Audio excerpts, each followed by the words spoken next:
Hi, welcome to the Divine Insight Show. Thank you so much for joining us wherever and whenever you're doing so. I'm excited to be with you here and to introduce you to this week's guest, Dr. Steve Taylor. And Dr. Taylor is an author and senior lecturer at Leeds Beckett University. And he's here with me today to talk about his 12th book, The Clear Light, and its spiritual reflections and meditations. And Eckhart Tolle has described Taylor's work as an important contribution to the shift in consciousness which is happening on our planet at present. The clear light that Taylor's referring to is the clear light of the present, and similar to Tolle's The Power of Now, the clear light is a flowing river of soothing yet challenging reflections and meditations that we're going to talk about today, and I'm super excited to do that. Steve, thank you so much for joining me, and welcome to the show. Yeah, you're welcome, Travis. Great to be with you. Absolutely, and I'm curious, what do you think led you down the path of your work in psychology and spirituality in the first place? Well, I always had a spiritual side of my nature, which I was aware of from a young age. Certainly from the age of 16 or 17, I began to have what I now realize were spiritual experiences. Although at the time I didn't understand them, I thought it was maybe a bit crazy. And I didn't tell people about them because I certainly didn't tell my parents about them because they thought I was quite strange anyway. You know, I didn't want them to make me see a psychiatrist. So I kept these experiences to myself. And later on in my life, probably when I was in my early 20s, I discovered books about spirituality and mysticism. And I recognized my own experiences. So I began to think that maybe I wasn't crazy after all. Or maybe I was, but there were lots of other people, lots of other crazy people too. But at the same time, I was always good, quite intellectual. You know, I did well at school and at university. I always had a kind of academic side to my nature. So I realized eventually when I discovered a field called transpersonal psychology, which is really the study of spirituality in psychology, I realized that I could, combine my natural spirituality and my intellectual side, and I could combine them into the study of spirituality. Beautiful, and you can really tell. What's very fascinating to me as somebody who, I've had the show for many years, and I've read a lot of books on spirituality of the guests who I have on, and having someone choose poetic writing stylistically as a method of illustrating ways that readers can approach awareness, expansion, presence, etc., is unique. Can you share more about the use of poetry and its use in expressing spiritual truths, or more about why you chose that yourself?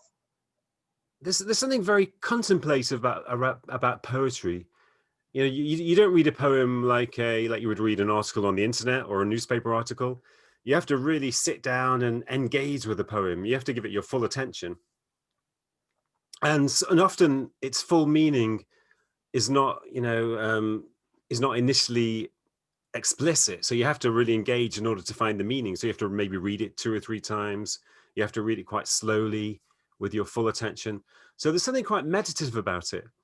And a lot of people tell me that the poems they are like, short meditations, and they have an atmosphere of stillness and calmness, which affects people as they read them. I think that's why, there is quite a long tradition of, of spirituality in poetry. A lot of the great poets in human history were also very spiritually developed people. We've got people like Rumi, of course, and in the English tradition, we've got a lot of great mystic poets like William Blake and William Wordsworth. In America, you've got Walt Whitman, one of the greatest mystical poets of all time. And I think, there are so many spiritual people engaging in poetry because it's such a great way of conveying spiritual experience and also transmitting it to a reader. It's really beautiful, and I thank you for that. One of the things I noticed and appreciated as I just described someone who's like reading a lot, is that it immediately, as you said, requires your regular pace of reading to really slow down. You need to be more intentional. You're really more feeling the words, visualizing them. And I assume that's also part of the reason for you choosing poetry as your method for this book? That's right. Yeah. Although it's not really conscious. I find these poems emerge from me in quite an involuntary way. I never sit down and think, I'm going to write a poem. I'm going to write a poem about this or that. I always wait for them to come. And sometimes sometimes I wait for months and I think, what's going on? I haven't had a poem hasn't come to me for a long time. But then they always come back to me, usually when I'm in a relaxed mood, sometimes when I'm meditating, sometimes when I'm on the verge of sleep, lying in bed. A few lines suddenly appear in my mind, or one phrase appears in my mind, or the whole kind of idea of a poem appears in my mind. So I write down as many ideas as I can, and later on I kind of sculpt them into a finished poem. So it's kind of quite unconscious, but I do find that it's a great way of conveying my own spiritual experiences. Some of the poems are descriptions of my own spiritual experiences. And if you write a poem in a spiritual state, if you are in a spiritual state yourself, that transmits in the poem, and it transmits to the reader. So there's a sort of a wonderful exchange of experience through poetry. Yeah, thank you. And I mentioned earlier the premise of the clear light being the present moment awareness. Can you elaborate on what the clear light means for you? It has two meanings, really. The first meaning is, as you said earlier, it's the clear light of the present. And I think that's important because when we live in the future or the past, when we give our attention to the future and the past, which usually means thinking about the future and the past, because you can only think about them because they don't really exist. You can't experience them. You can only think about them. But when you do that, our minds get very cloudy. We feel disorientated because, as I say in one of the poems, you can't be sure about anything in the future or anything in the past. It's all kind of hazy and cloudy. The future is uncertain, and the past is based on memory, but memories are not very reliable. So you can't really be sure of either the future or the past. But you can be sure of the present. That's the only thing you can be sure of. You can be sure of your experience right now in this moment. And that's because it is experience. There is no thinking involved when you're in the present. Now, if you're in the present, you can think, but then you're not in the present because your attention is diverted from the present. But if you are experiencing the present, then everything is clear, everything is true. At certain points, your thinking may get involved and it can become a bit cloudy, but essentially you can only be sure of the present because it is the clear light of experience. So that's one meaning. But the second meaning is it refers to the clear light of the spirit, you could say. The essential aspect of our being is the radiance of the spirit. And we can experience that in deep states of meditation. We can experience that in moods of compassion and love. Love has a radiance, love is filled with the clear light of the spirit. And we can experience it in the world too. Sometimes if we have a spiritual experience, the world seems to be illuminated. Mundane things seem to be lit up with a radiance. And that is the clear light of the spirit. And you've talked about having your own spiritual experience, at a young age of 16, and people could understand what that means for them a little bit differently. But when you say spiritual experience, can you elaborate on what you mean by that? For me, well, for example, when I was 16 or 17, I would have experiences where it was always in natural surroundings. I grew up in a city, so it was usually a park or maybe my school fields. I used to go back to my school fields in the evening just to wander around on my own. And I would be looking up at the sky, and suddenly the sky would seem to be somehow sentient. The clouds and the moon and the stars, everything would seem to be somehow sentient, as if everything was alive. And there was a kind of like a sense of harmony, almost as if there was an atmosphere of harmony filling the sky and all of my surroundings. Everything became incredibly beautiful. So I could spend 10 or 15 minutes staring at the trees because they look so beautiful and real and vivid and fresh and alive. And I also felt a sense of connection. I felt as though I was no longer in my body. I was no longer trapped inside my body. I was part of my surroundings. I was connecting with the trees and the fields and the sky, almost as if my being was kind of flowing outside of me into the space around me. And there was also, a sense of euphoria. At that time, a lot of the time I was quite depressed and confused and alienated. But in these moments, I would feel this sense of euphoria, this sense of transcendence, and as if all of my problems, were insignificant. So that's there are variations of spiritual experiences, but that's the type of experience I'm discussing. Yeah, thank you. And as I reflected during reading each of the chapters that you put together, I could recognize the resonance of the experience that you were creating while I was reading the chapters. And I'd love to learn a little bit more about the development of them. Would you share more about your process and inspiration? Like, you described before that you might get a phrase in a right before you go to sleep or a feeling, but I'm just curious, was it something you intended to have as a topic? And I'm just curious, like how that development process worked. Well, it's pretty unconscious. There's very little, I always loved writing poetry. I wrote a lot of poetry when I was a teenager, but it gradually faded away, and I stopped round about the age of 25 or 26. I just gradually stopped writing poetry, and I thought that was it. I thought I would never write poetry again. But about 10 years later, it suddenly came back to me, and it's because I was going through quite a stressful time in my life, and somehow the stress and turmoil I was living through brought about some kind of creative growth inside me, a kind of creative birth, you could say. I think that's often the case. A lot of people, when their lives are running quite smoothly and when their lives are quite stable and easy, they may creatively go to sleep. And sometimes it takes a bit of turbulence to reawaken their creativity. So I think that happened with me. I started to write poetry after 10 years again, and it was different. It was almost as if there was a voice speaking through me. So I would write poems and think, wow, that sounds quite good. Where did that come from? I didn't really know where it came from. I saw the words on the page and thought, wow, it doesn't really sound like me, but it sounds quite good.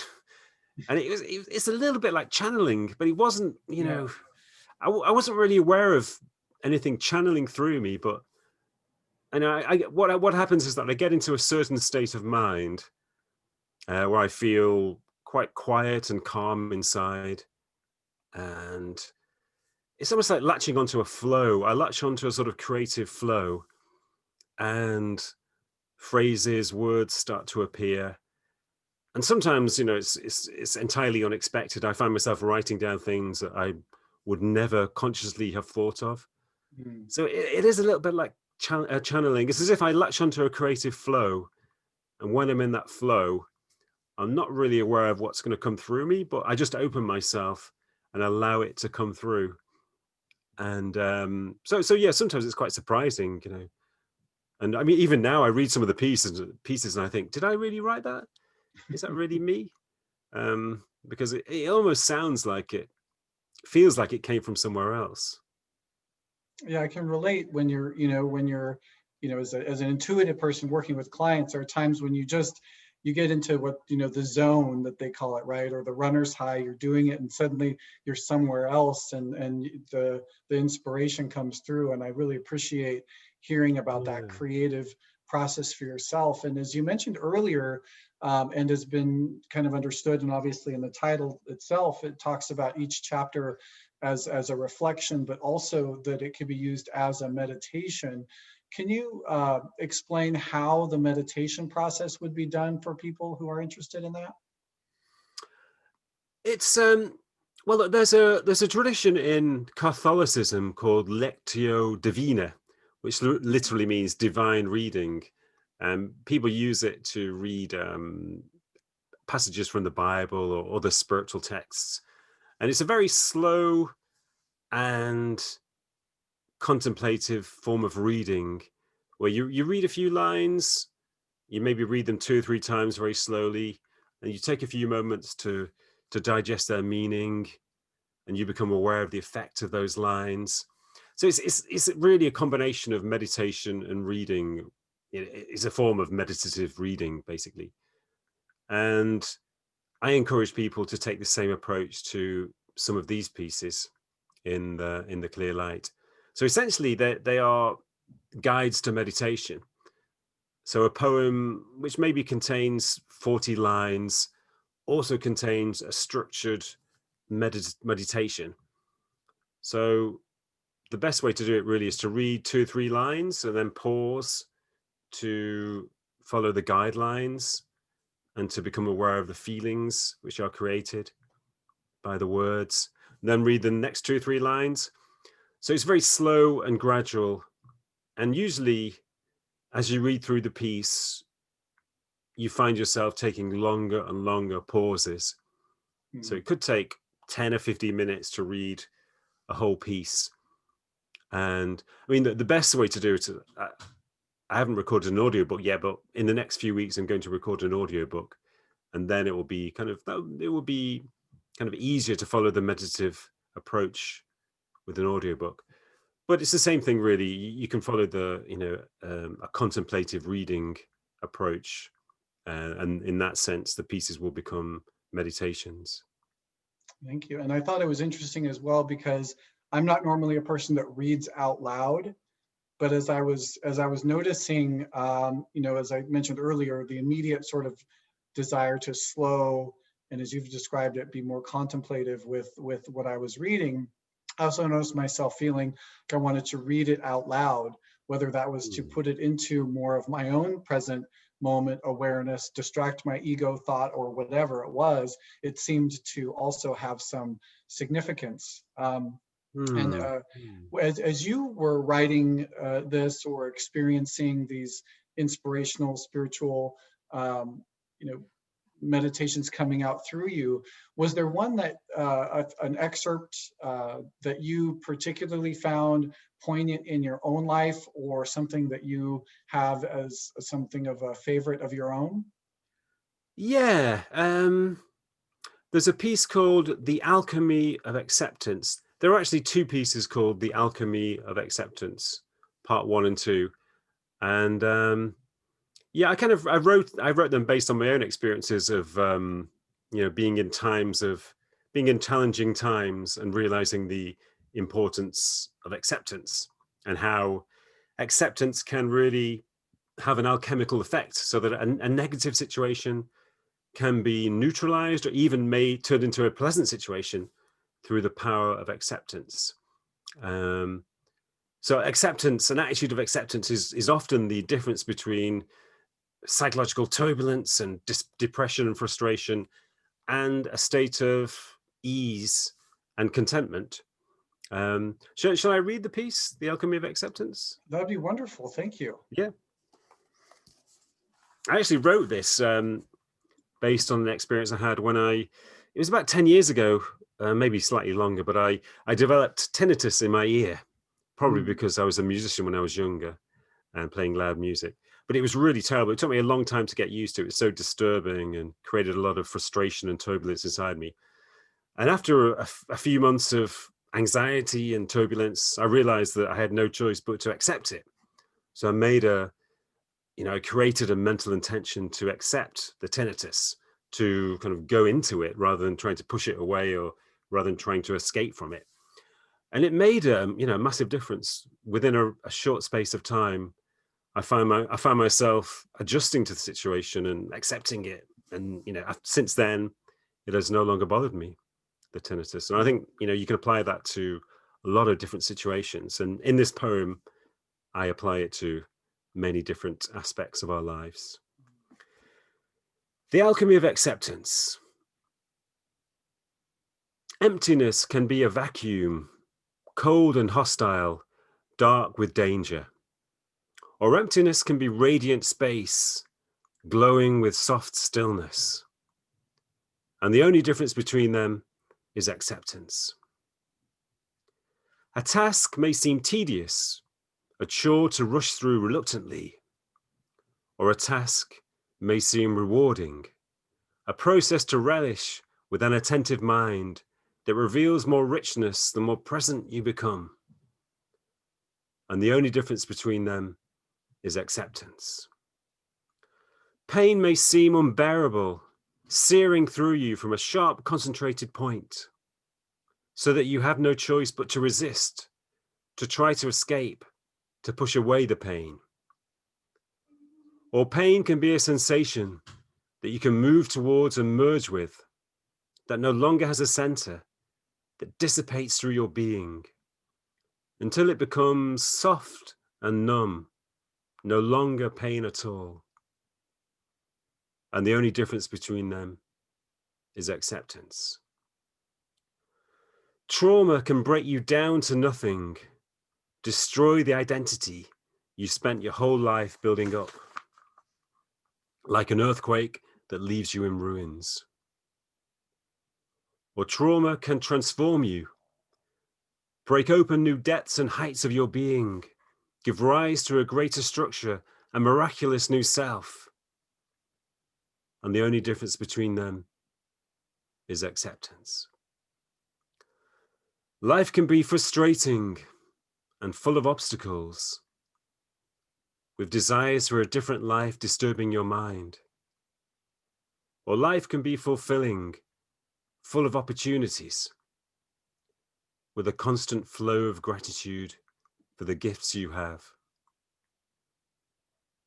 And the only difference between them is acceptance.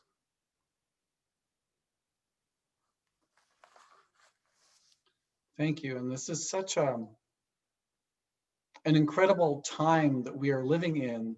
You know, many of us experiencing the one and only time in our lifetimes where there will be a global pandemic, a forced pause in the day-to-day, having to live in a new way, and people are experiencing life completely differently, which is in some sense a forced reflection, but for also many bringing up extreme feelings of loss, anxiety, fear, depression, and more. How do you think the clear light could help them, or your work? Well, in any challenging situation, in any crisis or any period of turbulence, there is always an opportunity for transformation. There's a concept in psychology, which is one of the things I discuss in that piece. It's called post-traumatic growth. And this concept, it illustrates that trauma, despite its negative effects, despite all the symptoms of post-traumatic stress, in the long term, it actually has very powerful positive effects. People undergo a great deal of development through trauma. They find out that they're more resilient than they realized. They find that they have greater confidence, greater competence. They find new skills and abilities that they were never aware of. And they also find a new appreciation. Once you've been through challenging times, you develop a new appreciation for the simple things in life. You know, the really simple things, for example, walking, eating, speaking, being surrounded by people that we love, nature, you know, all of the really simple things in life.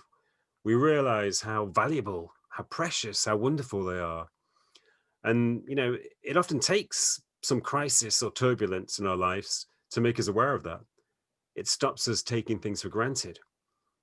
And people also become, they also develop more authentic relationships. You know, we create new bonds between ourselves.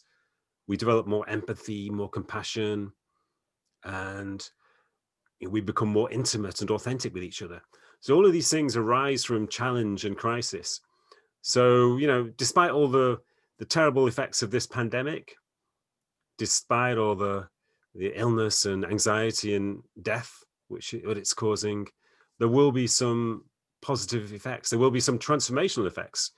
Maybe even a lot of spiritual development will occur as a result of it.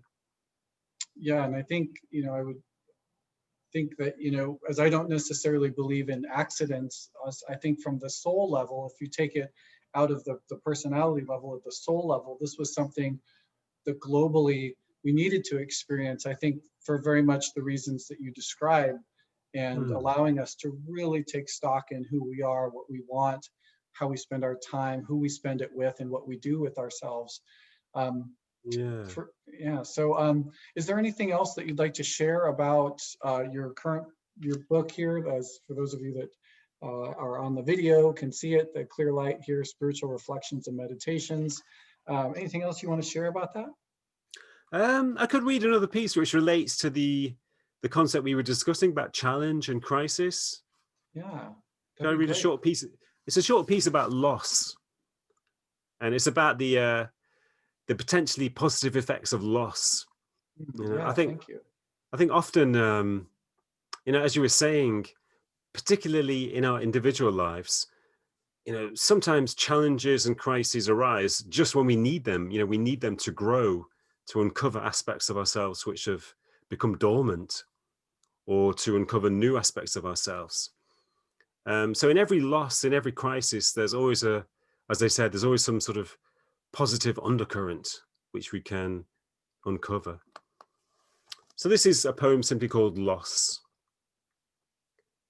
In every loss, there is liberation.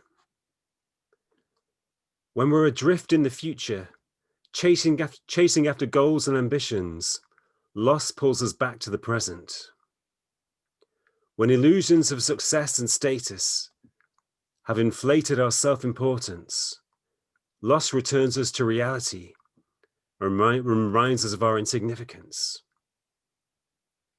When our minds are full of confused desires, loss disentangles us and simplifies our lives.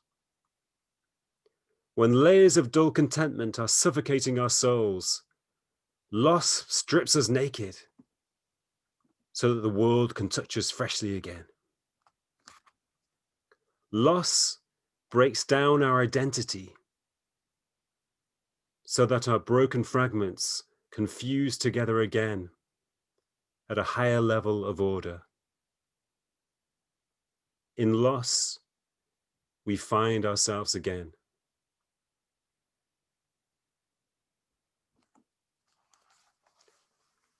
So I think that could possibly apply to the situation we find ourselves in. It's a time of loss. It's a time when we have to let go to many aspects of our lives, which we depended on for our identity and our well-being. But in this loss, in this period of loss, I think we will gradually find ourselves again. Yeah, thank you. I really appreciate that. It's so helpful for folks, who are questioning all of their lives right now and just really seem confused or frustrated or in despair or suffering from grief and all of that, to really understand how it can serve you in some way, and to ask for that in their lives, and to recognize that it actually can and does. And in fact, that's in part why we experience it. How can folks learn more about you, get a copy of the book, and things like that? The best place is my website, which is stephenmtaylor.com. That's Stephen with a V, M for Mark, stephenmtaylor.com. So there is, on the website, there is information about my books. There are a lot of poems and a lot of articles and lots of other materials. Awesome. Well, thank you so much. I really appreciate you being here with us today, and for sharing your incredible work and wisdom and insight with our audience. Thank you so much. Thank you, Travis. It was a pleasure. I enjoyed it. Wonderful. And thank you all for watching and listening. It's no accident that you're here. Take good care of yourself, and we'll see you again real soon.